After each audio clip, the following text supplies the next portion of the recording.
जी हाँ, singer Lokesh Kumar YouTube channel की प्रस्तुति में और ये दिवाली फटाका director Pintu Saini ji, singer Lokesh Kumar, writer Radheshyam और बॉस कटाना कैमरी, music wise Shridevi studio Kota.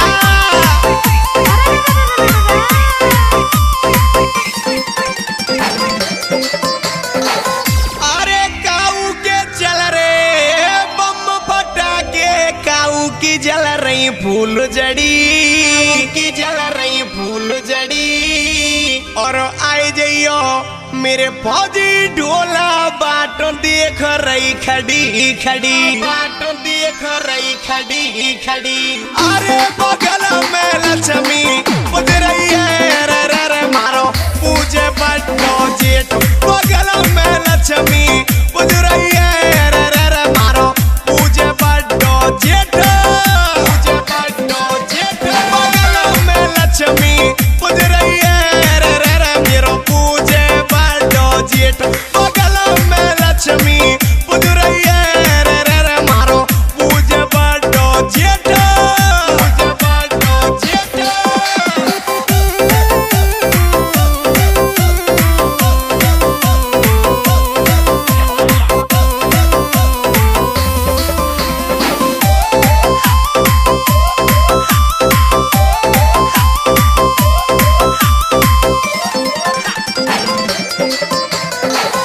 अरे बहुत दिन नते ख्वाब सजाए रही, ना आयो तू बेदर्दी, ना आयो तू बेदर्दी।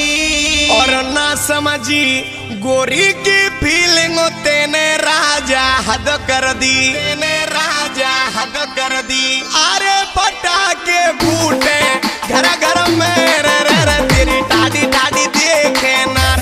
पटाके फूटे घर घर में, रे रे रे तेरी टाडी टाडी देखे नार, टाडी देखे नार। पटाके फूटे घर घर में, रे रे रे तेरी टाडी टाडी देखे नार। पटाके फूटे घर घर में, रे रे रे राजा टाडी टाडी देखे तेरी नार, तेरी नार।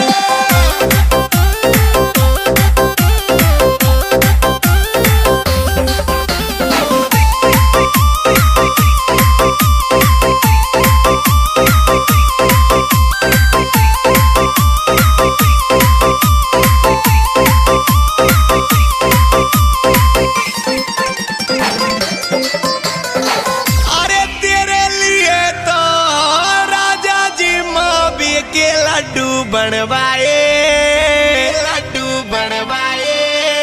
और आवे गो मेरो फौजी ढोला घर पे दीपक जलवाए, घर पे दीपक जलवाए।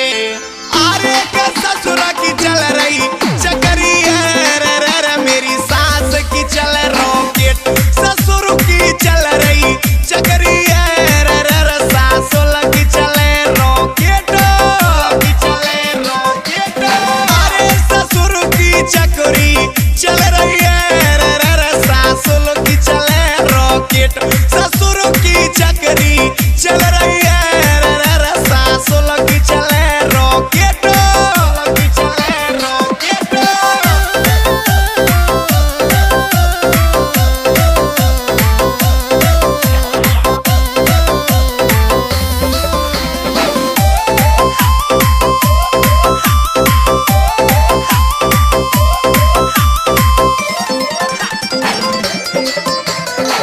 अरे डायरेक्टर पिंटू सैनी और चैनल लोकेश कुमार, लोकेश कुमार। और ना आयो तू मिलवे को ढोला, महीना है गे चार, महीना है गे चार। अरे कलम राधे की चल रही है, रे रे रे आए गाँव छोरा लोकेश। कलम राधे की चल रही है, रे रे रे आए गाँव छोरा लोकेश, गाँव छोरा लोकेश। अरे कलम राधे की चल रही है, रे रे रे आए गाँव छोरा लोकेश। कलम राधे की चल रही है, रे रे रे आए गाए सुनावे लोकेश, गाए सुनावे लोकेश।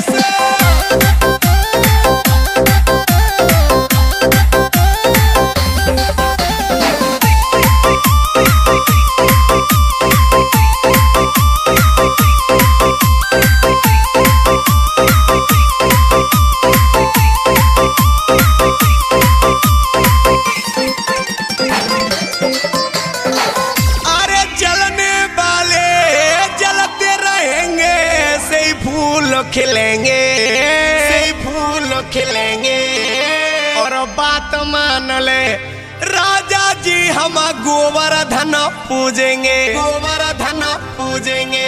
अरे निकल गई तेरी यादन में रे राजा बड़ी चांद